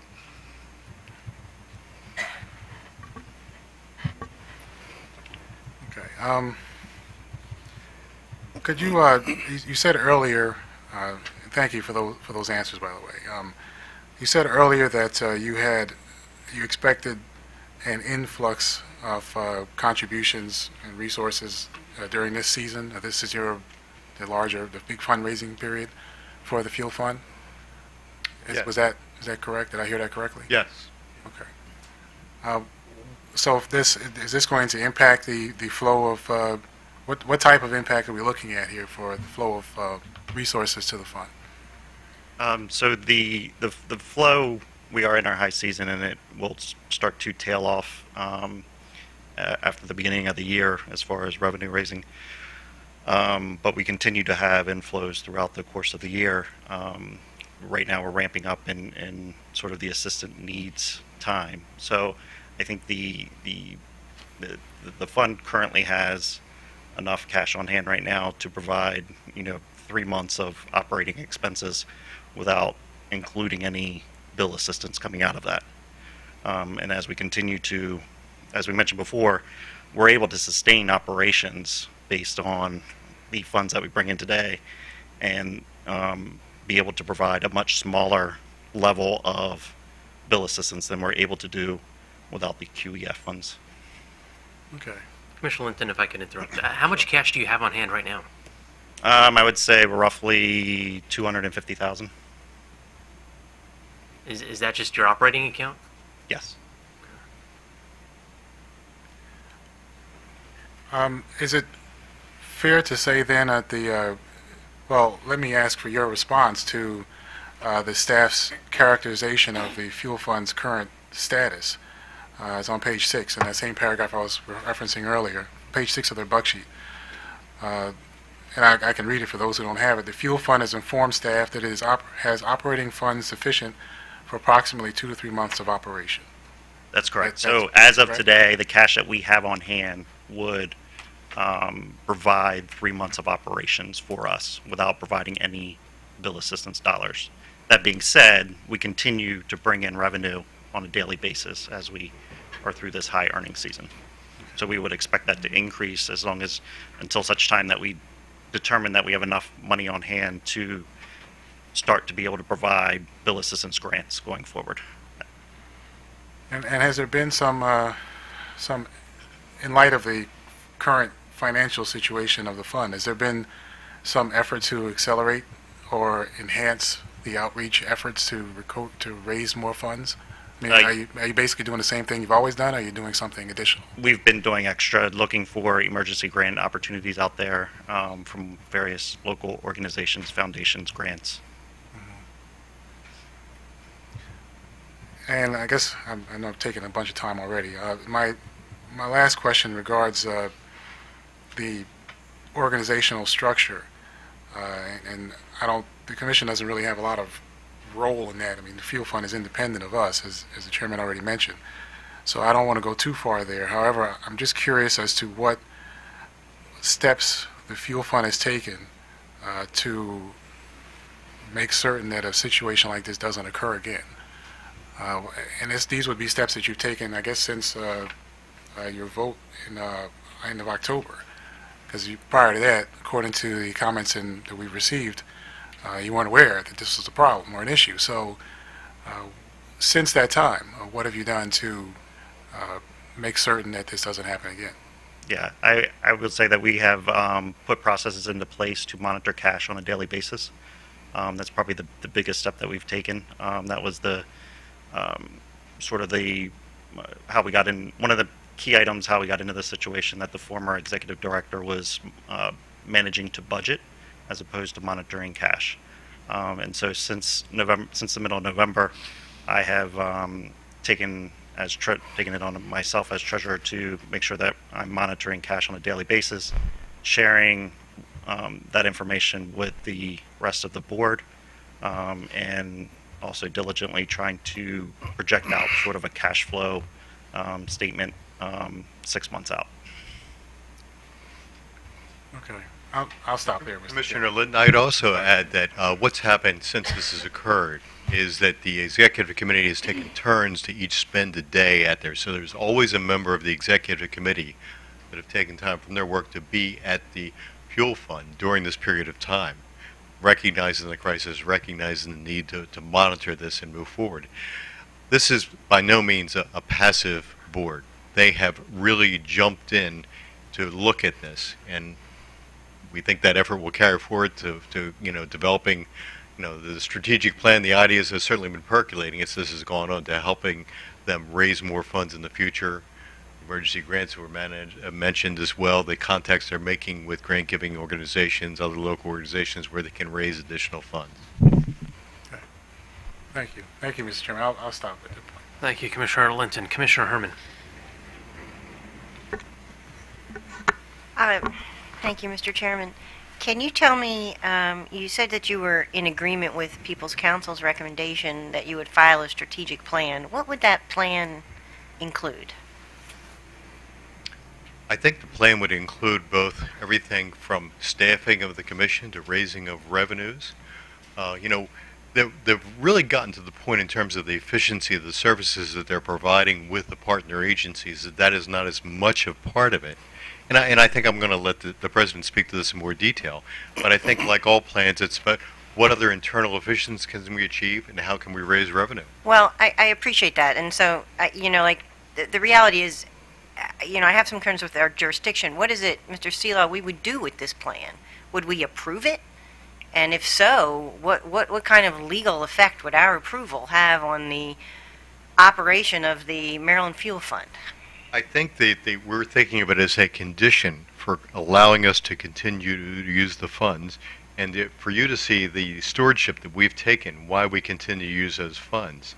Part of the strategic plan would include, the sort of the projection of cash flow and needs of the organization. So it would be, the financial projection and what steps are taken to meet that financial projection. So the idea is, rather than just saying, let us use the funds, we're saying, let us use the funds under your oversight so you can see how we're using the funds that were restricted by the right. Well, regulatory you're body. providing, though, that we would be somehow exercising jurisdiction over the entire fuel fund as opposed to just the use of the QEF dollars that were granted as part of the CIF proceeding, and that I find a tad troubling from a jurisdictional point of view.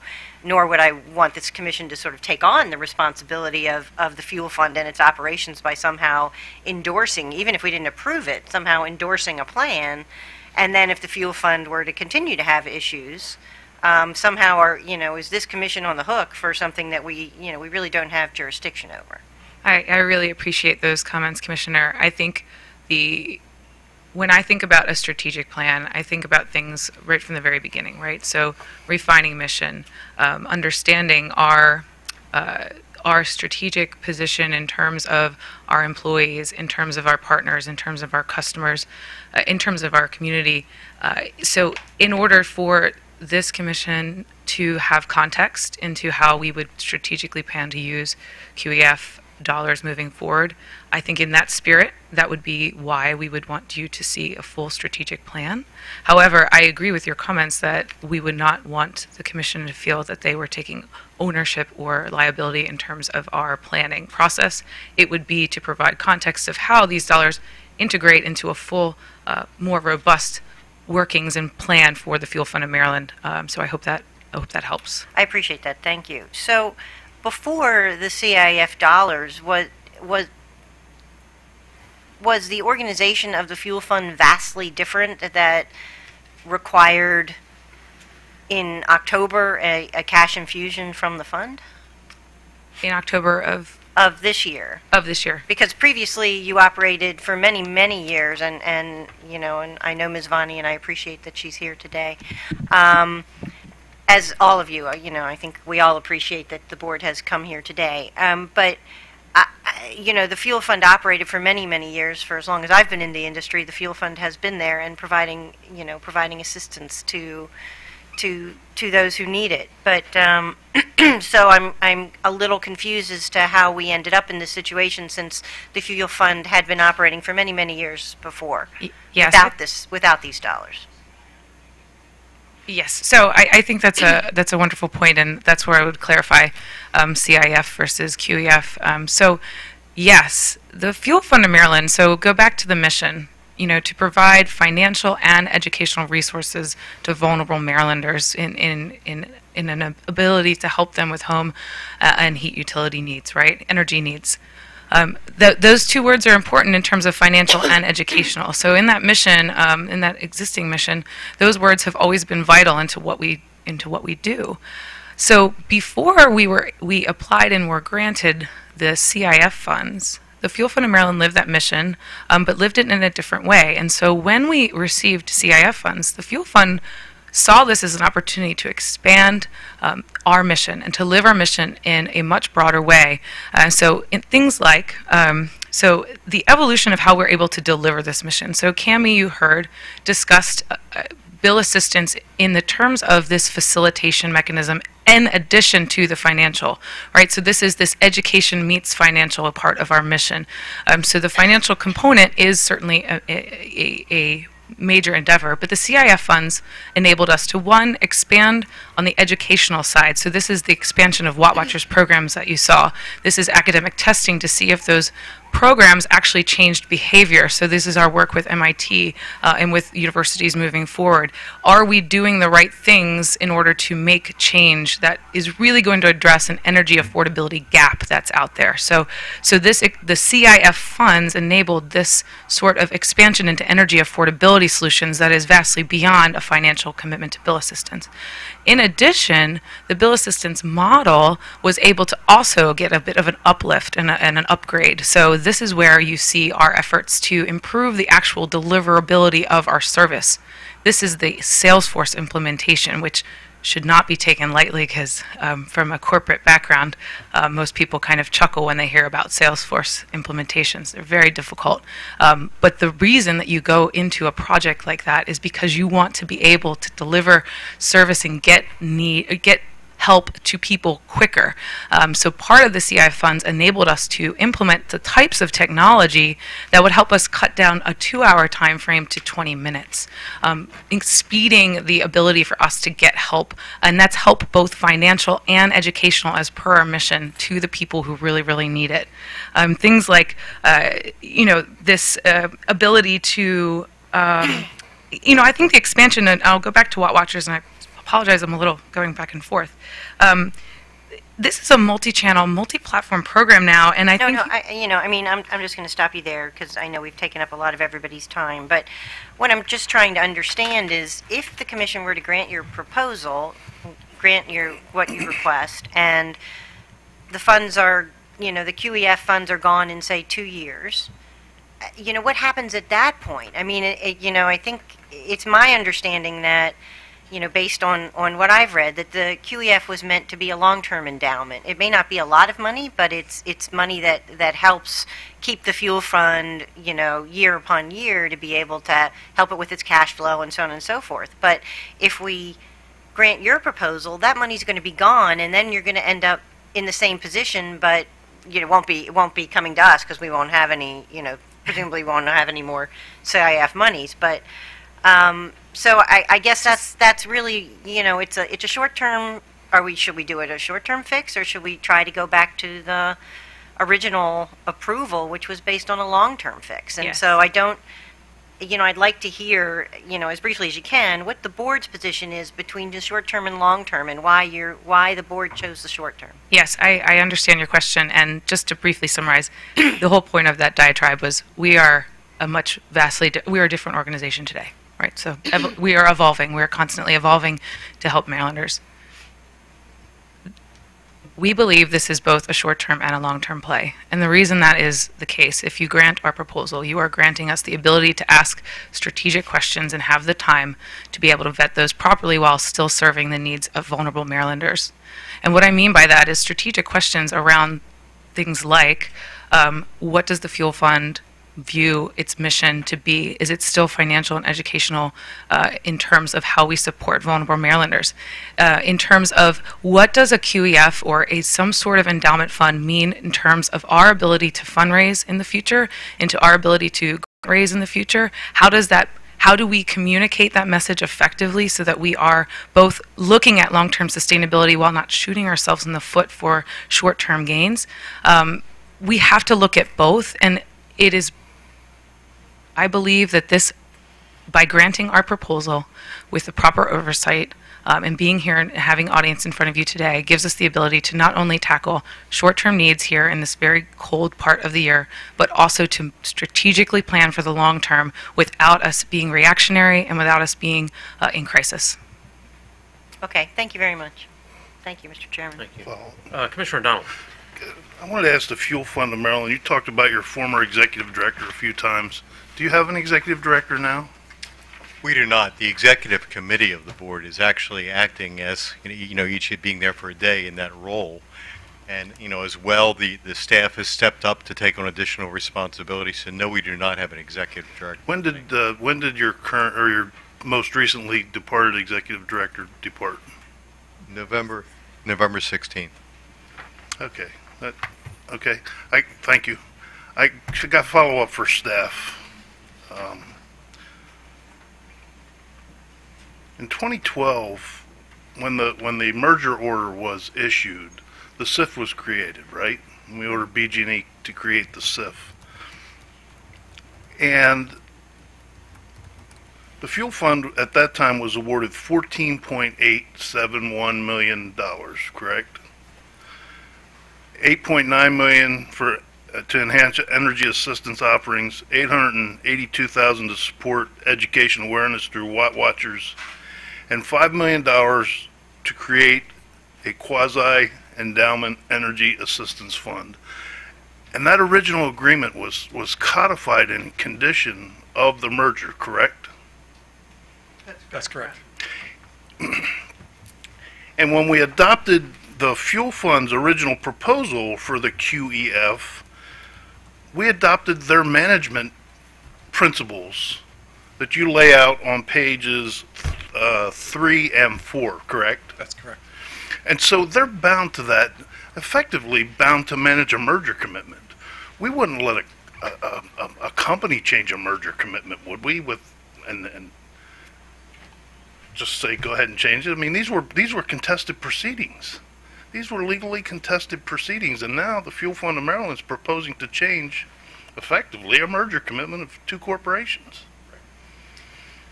Well, not necessarily. I mean, we did have the issue with CAI, with the CIF funds, when we have the resolving accounts, that we have them come in to request additional usage of those funds for their management going forward outside of the, quote-unquote, end of the CIF program for them. But that came with prior approval. Right. That was prior approval, but if we issued an order granting the Fuel Fund of Maryland's proposal now, we'd have to go back in and change the commitments we adopted in the previous order, right? There are limitations here on what they can spend and what they must repay and how much they must repay it. We'd have to change all of that, wouldn't we, to grant them their ask?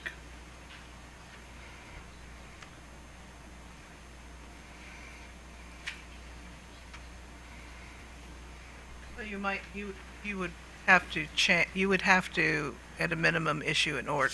You would have to at a minimum issue an order that would make clear the four corners of this. That we were no longer following what we adopted in order 84-698. That we were changing that. Well, I'm not sure of the right answer to that question, because the merger money, you did oversee the expenditure of the merger money. So you wouldn't be changing, I don't think, the entire merger commitment, but you would be changing it as it applies to No, Fuel Fund. we would be changing the context in which this program was adopted in the context of a merger proceeding. Correct. And is now here before an AM, in hindsight, kind of sets that whole delicate balance of the merger proceedings on its head in this particular instance. $5 million is still a lot of money to this commissioner. No, you're correct. Okay. If I may briefly respond to that, we were a party in the merger proceeding. It is my understanding that the pot of money, the CIF, which was to be paid by the merging, entities, that was the merger commitment. That was the merger condition X. I can't remember the number of the merger condition. So that with regard to that order approving the merger with those conditions, I do not believe that order gets affected. What does get affected, and I think that maybe this is the point that Annette was getting to, is that subsequent to that approval of that pot of money, the commission then solicited suggestions, recommendations, proposals from a variety of organizations far exceeding the 15 or 16 that got approved, And so it was a subsequent order that really is at issue at at this point, and I do believe that that is a subject of whether the commission would modify, those subsequent orders with regard to how you spend that customer investment fund. I understand the nuance of difference in the successor order, but to me, they're intrinsically tied. We made the decision in the merger, set the conditions were accepted, and then we made a subsequent detailed decision to effectuate that $113 million use of those ratepayer funds, part of which was authorizing a quasi-endowment fund, so we didn't have to, so we gave a revenue stream long-term to the fuel fund because we saw it was important, and now some decision has been made to take away that long stream.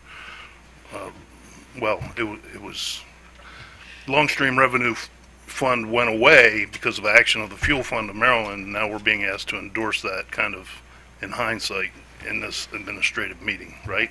And I didn't mean, to dispute that. I thought that there was, some potential confusion over the original order itself, and so my comments went to that narrow issue of whether that particular order would be, you'd be required to modify that original order. No, so I think the reason that the original endowment fund was set up was so that ratepayers wouldn't be further put on the hook for credits for indigent folks who needed help, but that we had a revenue stream that would endure.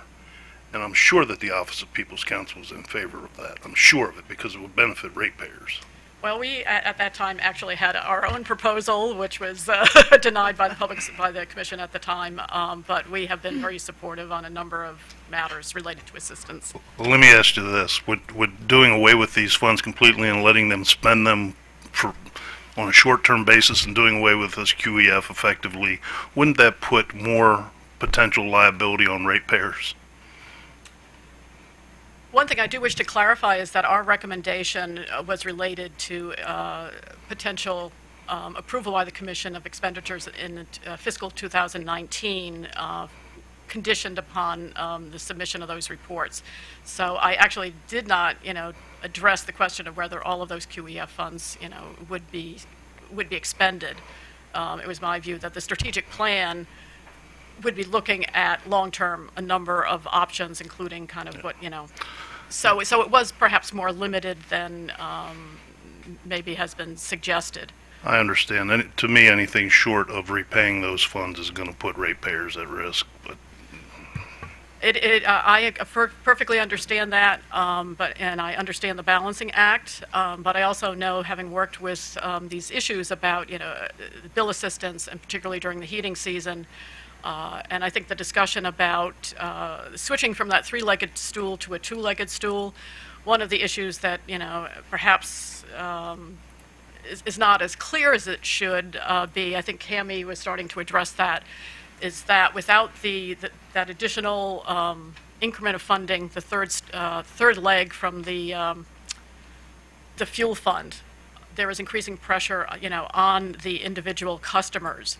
And when you're talking about them going to private donation, private donors, going to the churches or whatever, what we have found over time is that those sources of funding become quickly diminished, and that those funds are not going to be available. Ultimately, what you may see is that for folks who are coming to assistance to the fuel fund, getting their applications processed, is that now their requirement to bring those additional sums of money cannot be met. And at that point, that arrearage remains, and they are subject to potential shutoff during this particular heating season. So when we're talking about an immediate short-term concern versus very valid concerns that the commission has had. But we'll be just as hungry if we eat our seed corn now, next year. I think that's a good point, Commissioner O'Donnell. Thank you. We've heard a lot of good testimony today from the parties. This is obviously a very worthy nonprofit agency. I'd like to quote from the People's Council's comments that the fuel fund is now in a fiscal and operational crisis of its own making, and I think we're there. I did not hear satisfactory response to my initial question of how we got there to the situation where withdrawals were being made from the QEF. But it's obvious that there's been some turnover of executive staff at the fund and some level of fiscal mismanagement. That is concerning. recognize that there is a short-term and a longer-term view, although I would disagree with the People's Council that it is now the Commission's burden and obligation to engage in a balancing act.